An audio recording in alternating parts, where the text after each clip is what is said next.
Trump's approach towards Russia has been one of the most controversial parts of his short time in office so far. It seems that the US president wants to develop a new friendship with this old rival. The thing is that this isn't proving so easy, and that's because Beijing is standing between them. Russia, Putin, Moscow. Without any doubt, one of the most controversial issues is the fascination Trump seems to have with Russia and its charismatic leader, Vladimir Putin. Insinuations, messages of support of the election of senior officials who were close to the Kremlin. He has met with Russian President Vladimir Putin, and the Kremlin gave him the Order of Friendship in 2013. The new administration, the way it is being shaped right now, it is absolutely a gift for Putin. He couldn't have dreamed about anything like that just a few months ago. The question really is Trump trying to seduce the Russian leadership, or, as some are saying, is there something suspicious about this developing relationship? It would be fair to say that Trump's approach to Russia could have an explanation. According to some analysts, advisors in the White House may have told Trump to try to be remembered and make history by being the leader who has the same success with Russia as Nixon and Kissinger had with China.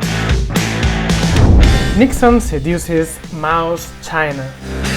On the 21st of February 1972, one of the most important events in decades took place. That day, Richard Nixon arrived in Beijing. It was the first ever visit to communist China by a US president. A big step for Nixon, an unknown step for mankind. The entire trip was broadcast around the world, and it was major news. Millions of people held their breaths as they saw Nixon descending the stairs of Air Force One and setting foot in the Chinese capital city. Generations in the years ahead will look back and thank us for this meeting that we have held in this past week. But before we continue, let's actually go back a bit and see what this visit really meant. What were the goals of this visit, and what made it possible? So we're going to travel back in time to October the 1st, 1949. This was the day that China was declared the People's Republic of China. The communists, led by Mao, had won the Chinese Civil War, and they took power of this new country. This new regime was completely hostile to Washington, D.C. In fact, only a year later, troops of the Chinese army participated in the Korean War to support Pyongyang's regime, therefore confronting the US face to face. As a result of this bitter and violent fight and its thousands of casualties on each side, there were no intentions of establishing any diplomatic relations. It would be fair to say that from that time on, China and the US were enemies. What the hell these Chinese have to move in this neighborhood for? In the meantime, though, relations between Beijing and Moscow were very different. It is true that Mao had never got on with the Soviet leaders, who had, by the way, supported other people to be the leader of the Chinese Communist Party. However, despite all of these differences, a Russian-Chinese alliance was almost inevitable. On the one hand, the Soviet Union needed to control, or at least influence, the other great communist power. On the other hand, Mao's China desperately needed the USSR for economic, technological, as well as military support. The support was so generous, in fact, that between the year 1954 and 1959, the USSR spent 7% of the government's resources assisting China. Some even say that this was the largest technological transfer in history.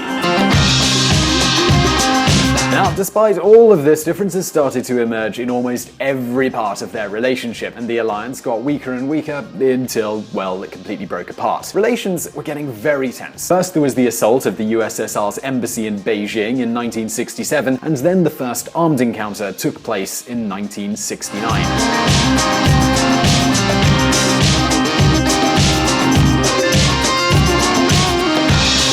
The casualties were numerous during this fight, and a few days later the Soviets bombarded Chinese troops deployed in the area. The conflict didn't go any further, but for days there was a feeling in the air that this could be the start of a significant war. Moscow even considered sending troops from the Warsaw Pact countries, which Romania objected to.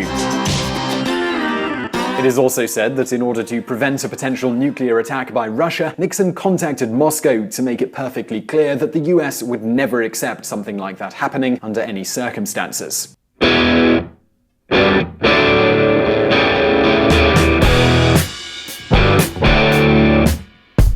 In the end, relations between these two communist nations broke down completely. At the time, both Nixon and his famous national security advisor, Henry Kissinger, decided to take a famous saying and make it their own.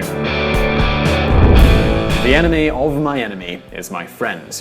And once they'd said it, they started to put it into action, and 2 years later, Nixon was in Beijing. Relations between the USA and China moved on slowly. In fact, it wasn't until 1979, with Jimmy Carter in office, that full relations with the nation were established. But the truth is that Nixon's trip to China made room for a period of successful relations between the two nations. In 1972, bilateral trade between the two nations didn't even reach $1 billion.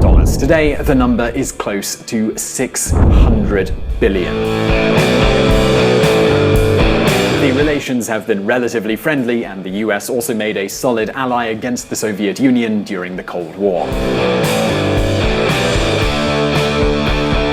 And this, according to some analysts, is what Trump is trying to achieve with Russia: to reenact Nixon and Kissinger's strategy for Beijing, but with Moscow. This would explain the pro-Russian attitude of the current president. However, things are very much different now than they were in 1969. The romance between China and Russia. Relations between China and Russia have started to improve since the end of the 1980s, with some treaties and agreements being signed here and there. But it all changed when Xi Jinping came to power in 2012. Since then, relations have advanced quickly. Consider what was said in 2016 by one of the major players in the Chinese government. The profundity and the level of coordination between both countries has reached a level we have never seen before. And Beijing seems to be certain about one thing: an alliance between China and Russia would be very powerful from any perspective. Today, both countries are cooperating like they have never cooperated before. In 2016, Russia became the first Chinese oil supplier with oil that arrives by land. This is something incredibly important for China because in the case of a conflict, the US would be unable to block the oil arriving, something it could do if that oil is arriving by sea.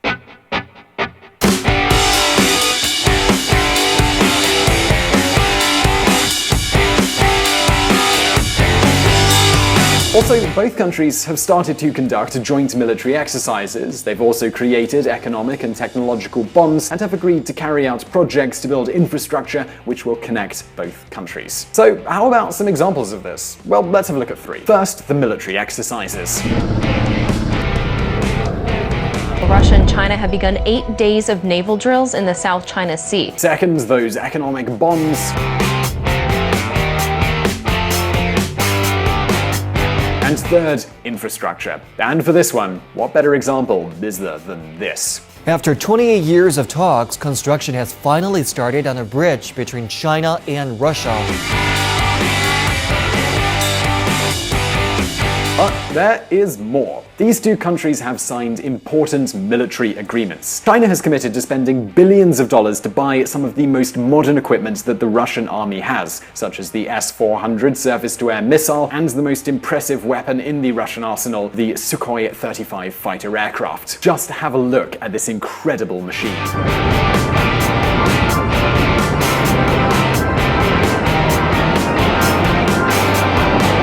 Further to this, there are also many economic, political, and monetary agreements. All of this has led to quite a lot of concern in the United States.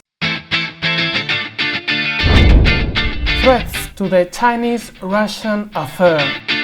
Now just sit tight there for just a second before you start to get scared, because everything isn't quite as idyllic as it sounds. Both powers may have come together, but there are still many elements that separate them or might potentially weaken this unity. For one, China wants to be important and influential in international politics, and that implies becoming the leader of Central Asia. This is something that Russia certainly doesn't want. In their view, the ex-Soviet states in the region have to remain under the influence of Moscow. Further, there are issues concerning their economic relations. The trade is unbalanced in favor of Russia. Russia has become a supplier of natural resources to China for the last few years, while China has been supplying Russia with Chinese manufactured goods, which are more valuable. You see, China's position towards international trade is very pragmatic. Chinese people want to make money, so they know it's good for them to open their markets to the world. This is simply an idea that Russia doesn't share.